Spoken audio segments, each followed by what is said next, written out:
हमारे सभी दर्शक बंधुओं को राम राम। साथियों, हर मनुष्य के लिए भविष्य की चिंता एक ऐसी दीमक है जो इंसान के आज के सुकून को धीरे धीरे चाट जाती है। कबीर साहिब की वाणी में इस व्याधि का अचूक इलाज है। आइए संत कबीर के विचारों की गहराई में उतरते हैं और समझते हैं कि आने वाले कल के डर से मुक्ति कैसे मिलेगी। साथियों, यह संसार एक मायावी मेला है जहां हम कल की चिंता में आज की सांसें गिरवी रख देते हैं। मनुष्य की सबसे बड़ी विडंबना यह है कि वह उस कल के लिए रोता है जो अभी जन्मा ही नहीं है, और उस आज को खो देता है जो साक्षात उसके सम्मुख खड़ा है। भविष्य का डर है और कुछ नहीं, बस अज्ञानता है। हम अपनी कल्पनाओं के महल बनाते हैं और फिर उनके ढह जाने के डर से कांपते रहते हैं। लेकिन कबीर साहब कहते हैं कि चिंता ऐसी डंकनी काट कलेजा खाए, और वैद्य बेचारा क्या करे और कहाँ तक दवा लगाए। अर्थात चिंता उस डांकनी चुड़ैल के समान है जो इंसान का कलेजा भीतर ही भीतर खा जाती है। दुनिया का कोई डॉक्टर इस मानसिक बीमारी का इलाज नहीं कर सकता है, क्योंकि इसकी जड़ें शरीर में नहीं बल्कि हमारे भ्रमित मन में है।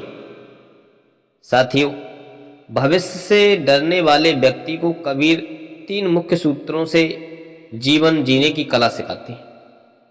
पहला है, कर्तापन का अहंकार छोड़ो। हम भविष्य से इसलिए डरते हैं क्योंकि हमें लगता है कि सब कुछ हमें ही करना है। हम खुद को कर्ता मान लेते हैं, और कबीरदास समझाते हैं कि तुम तो निमित्त मात्र हो, करने वाला तो वह मालिक है। कबीर किया कछु ना होत है, अन किया सब होए, और जो किया कछु होत है, करता और होए। जब आप यह स्वीकार कर लेते हैं कि जीवन की डोर उस परमात्मा के हाथ में है, तो डर अपने आप समाप्त हो जाता है, और जो होगा वह उसकी रजा में होगा, और जो उसकी रजा कभी बुरी नहीं हो सकती है। साथियों, दूसरी बात बताई उन्होंने कि आज की महत्वता, वर्तमान में निवास।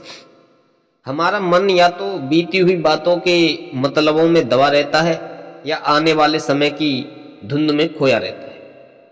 लेकिन कबीरदास कहते हैं कि जो है वह अभी है। आज कहे मैं काल भाजूं, और काल कहे फिर काल, और आज काल के करत ही जासी अवसर चाल। कल कल करते करते सब हाथ से निकल जाता है।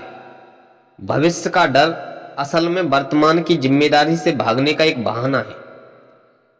अगर आपका आज का कर्म प्रधान और पवित्र है तो कल उसका फल बुरा हो सकता है।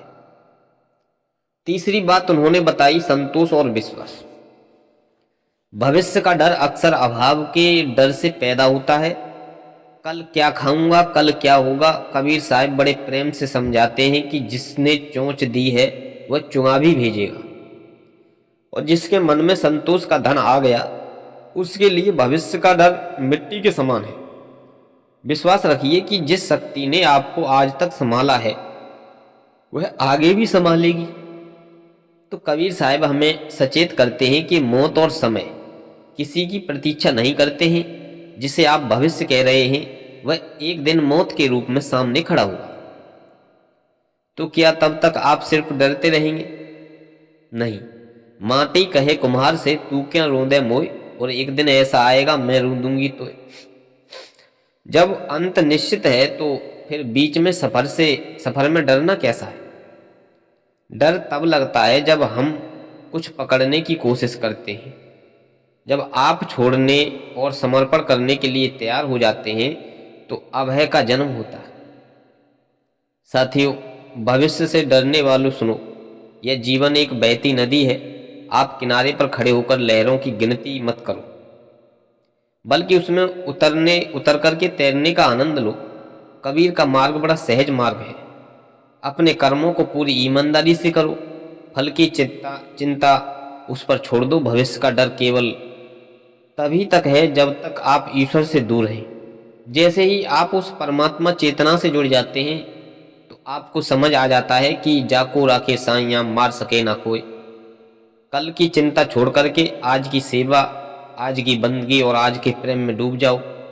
यही कबीर का सच्चा सत्संग है और यही भय से मुक्ति का एकमात्र द्वार है। तो साथियों, यह ज्ञानवर्धक प्रसंग आपके लिए कैसा लगा, आप अपनी कमेंट बॉक्स में राय जरूर दें।